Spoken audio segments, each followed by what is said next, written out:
আসসালামু আলাইকুম। আশা করি সবাই ভালো আছেন। আজ আপনাদের সামনে যে ছবিটি নিয়ে আলোচনা করব তার নাম এপার ওপার। এপার ওপার একটি সুপারহিট সিনেমা। এই ছবিটি পরিচালনা করেন মাসুদ পারভেজ। মাসুদ পারভেজ হলেন আমাদের প্রিয় নায়ক সোহেল রানা, যাকে বাংলাদেশের ড্যাশিং হিরো বলা হয়, মার্শাল আর্ট হিরো ওই সময় বলা হতো। তো সোহেল রানা ভাই, মানে আমরা তাকে ভাইয়া বলেই ডাকি, সবাই সিনেমায় তাকে সবাই ভাইয়া বলে ডাকে। এই ছবিটি মুক্তি পায় 1975 সালে এবং এই সিনেমাটায় কেন্দ্রীয় চরিত্রে অভিনয় করেন সোহেল রানা, মানে পরিচালক নিজেই মাসুদ পারভেজ, এবং প্রযোজনাও করেন সোহেল রানা ভাই। তো এই ছবিতে নায়িকার যে ক্যারেক্টার, সেটা কিন্তু বাংলাদেশের নায়িকা ছিলেন না, তিনি ছিলেন কলকাতার অভিনেত্রী সোমা মুখার্জি। এবং প্রথম কথা ছিল এটা সুচরিতা পার করার, কিন্তু শুটিংয়ের 4 দিন আগে তার দাদি অসুস্থ হয়ে পড়লে তিনি ছবিটি করতে অস্বীকৃতি জানান।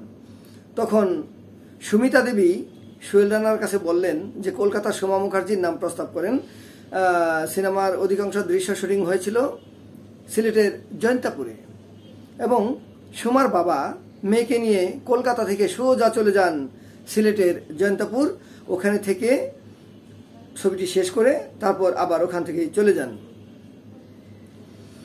এই ছবিতে বলে যে সোহেল রানা এবং সোমা মুখার্জির মধ্যে একটা ভালো সম্পর্ক গড়ে ওঠে, কিন্তু এক পর্যায়ে সেটা ভালোবাসায় রূপ নেয়।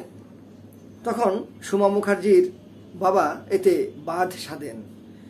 এখানে লেখা আছে যদি এই মুহূর্তে সোমাকে বিয়ে দেওয়া হয় তাহলে সোমার যে ক্যারিয়ার সেটা ভাটা পড়তে পারে, মানে আর হয়তো নায়িকা হিসেবে কেউ তাকে কাস্ট করবে না।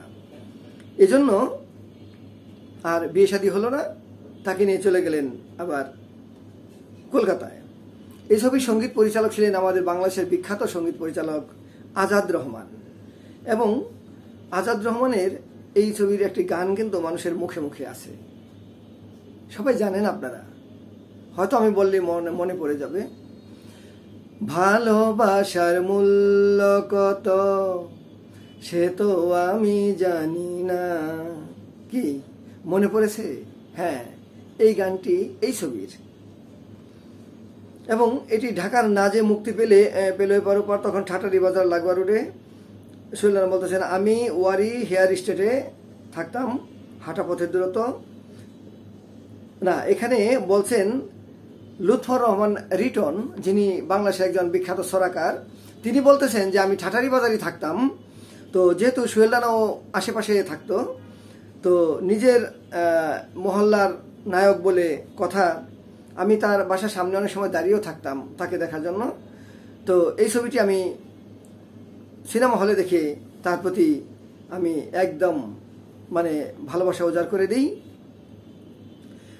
মাসুদ রানা ড্যাশিং ইমেজের নায়ক সোহেল রানা দর্শকের দৃষ্টি আকর্ষণ করতে সক্ষম হলেও দ্বিতীয় ছবি এপার ওপার তার মামুলি ডিজাইনের পায়জামা এবং ফতুয়া টাইপের জামা পরা সোহেল রানা বাজিমাত করে ফেলেন। মানে একটা ফতুয়া টাইপের পরছে আর একটা সাধারণ পায়জামা পরছে, তাতে মানুষ খুব পছন্দ করে ফেলছে। ওই সময় বুঝেন না, তখনকার মানুষের যে পছন্দ ছিল ওই রকমই ছিল। তো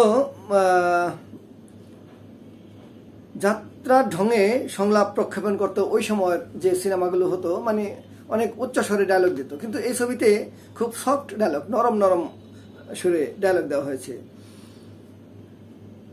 1975 সালের ছবিতে তখন অকল্পনীয় ছিল বলা চলে। এপার ওপার সিনেমার মাধ্যমে রোমান্টিক সোহেল রানা জয় করে নিলেন সিনেমার বাঙালি হৃদয়ের ভালোবাসা।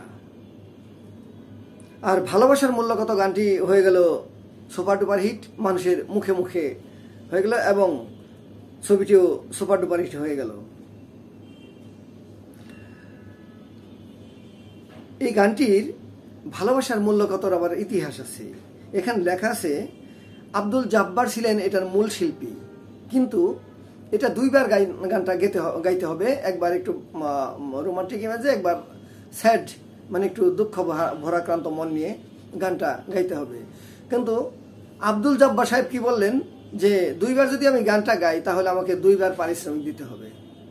আজাদ রহমান সাহেব বললেন না, আমি একটা পারিশ্রমিক দেব। কিন্তু রাজি হলেন না ভাই আব্দুল জব্বার সাহেব।